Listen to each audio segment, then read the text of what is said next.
Olá, alunos do sexto ano. Aqui é Leonardo Montes, professor de História, trazendo mais um vídeo para vocês. Dessa vez, falando sobre as atividades da semana 2 da nossa apostila número 5, que começam na página 75. Nossa unidade temática, a invenção do mundo clássico e o contraponto com outras sociedades, e o nosso tema específico, o período monárquico da Roma Antiga, que se dá entre 753 a.C.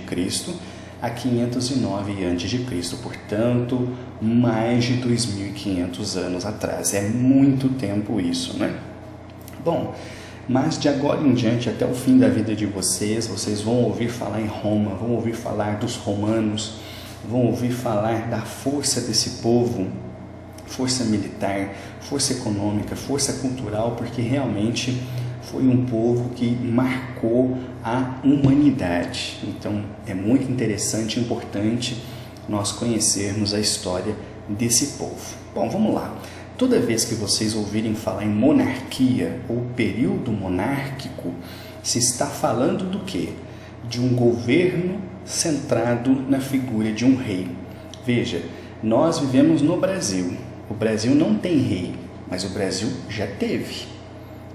Atualmente, nós não temos. Então, toda vez que vocês ouvem falar em um rei, sei lá, vocês assistem uma novela, assistem um filme, e vocês veem falar em rei ou rainha, isso é monarquia. Então, é só associar monarquia, rei ou rainha, tranquilo? E esse texto, ele vai abordar um pouquinho sobre como era dividida a sociedade romana. Toda sociedade tem as suas classes e aqui não era diferente. Então vamos lá, primeiro de tudo, então neste período aqui, Roma era governada por um rei ou por uma rainha. Tinha também uma classe muito importante que era do Senado, e veja, até hoje nós ainda falamos em Senado, senadores. Há 2 anos atrás, quando houveram as eleições para escolher o presidente, nós também votamos para senadores. Esse cargo, ele foi criado pelos antigos romanos. Olha quanto tempo isso já aconteceu, e até hoje a gente tem essa influência. Então, os romanos marcaram muito a nossa sociedade ocidental. E esse Senado era formado por um conselho de anciãos, né, pessoas mais velhas, mais poderosas, mais ricas, e que debatiam, conversavam, definiam ali os rumos de Roma, como a cidade cresceria, quais eram as suas metas, as suas dificuldades. Então isso fazia parte daquilo que o Senado discutia, e o rei ou a rainha era o representante do poder. Mas não havia apenas isso, tinha também, olha aqui, os patrícios, né? Esse nome patrícios, né, ele faz referência a grandes proprietários de terra, pessoas muito poderosas, muito ricas. São as famílias ricas e importantes de Roma, de onde vinham ali as pessoas que iriam se tornar senadores um dia. Mas além desses, também haviam aqui, olha só que o texto está mostrando, os clientes, né? Hoje a gente associa esse termo cliente a quem está comprando alguma coisa, não é? Mas aqui nesse contexto, os clientes eram pessoas que não eram tão poderosas, mas elas viviam sob a proteção dos patrícios. Então elas trabalhavam para os patrícios em troca de proteção, em troca de auxílio. Era esse grupo chamado clientes. E também tinha, olha só, os plebeus. Essa é uma palavra que ainda se usa muito em português, né?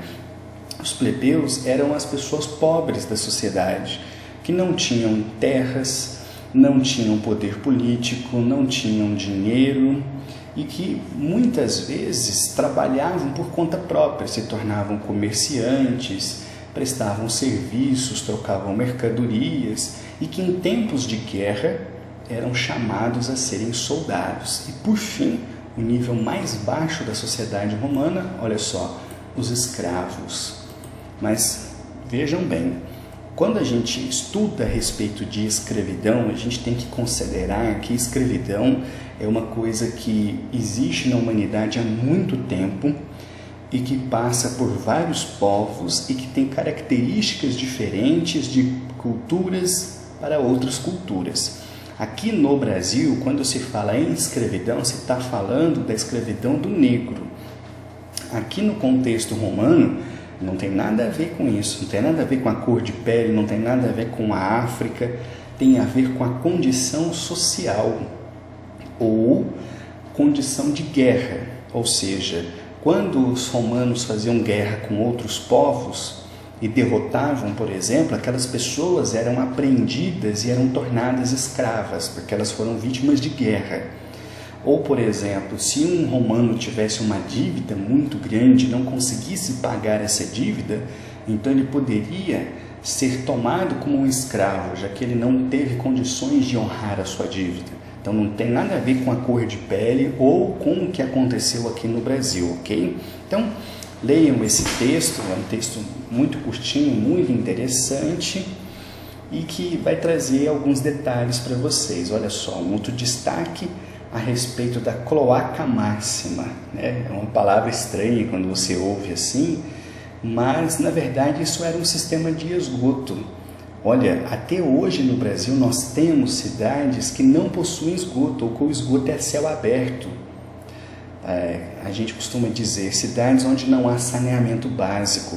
Os romanos já tinham essa preocupação com saneamento porque sabiam que esgoto gerava doença desde antes de Cristo, mais de 2000 anos atrás. Então é uma sociedade realmente que vale a pena ser estudada, ok? Então vamos lá para as atividades. Olha só, vocês vão ver que está bem tranquilo, está tudo no texto. De acordo com o texto estudado e analisando a estrutura social e política de Roma no período da monarquia, responda sob quais condições um ser humano poderia ser escravizado. Então, eu expliquei sobre isso. A escravidão romana não tem a ver com a cor da pele, tem a ver com o quê? Dois principais fatores que eu acabei de mencionar e que também está no texto. Quem eram os patrícios? Também expliquei a que parte da classe romana os patrícios se encontravam. Se você tiver qualquer dúvida, dá uma olhada no texto. O que era a cloaca máxima? Existe algum sistema semelhante na sociedade atual? Então, olha que interessante, né? Também expliquei sobre isso. O que era a cloaca máxima?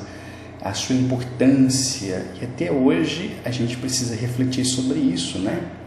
E por fim, o que era o Senado romano. Então, tudo isso aqui eu expliquei, está no texto, é só ler que vocês conseguem resolver. Agora vamos para 2.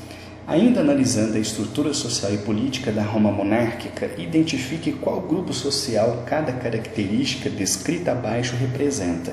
Então, o que vocês vão fazer nessa atividade? Vocês vão ler cada uma dessas frases e tentar localizar qual classe social ela está se referindo, a qual grupo social.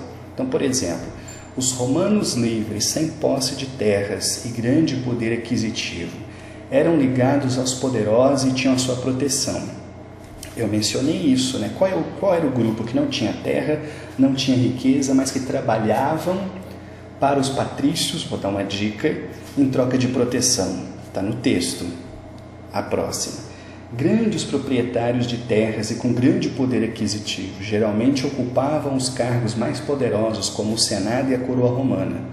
Então, qual era esse grupo social que tinha terra, que tinha dinheiro e de onde vinham as pessoas que iam formar o Senado e que poderiam um dia se tornar reis? Aí você escreve. E assim, para cada uma dessas frases, vocês vão ver que tudo isso aqui está no texto, basta você colocar o nome da classe social. Pode ser cliente, pode ser patrício, pode ser plebeu, etc. Então, está lá no texto, ok? Essas são as atividades dessa semana. Qualquer dúvida, qualquer dificuldade, pergunta e me chame, estou aqui para ajudá-los, ok? Um abraço e até a próxima.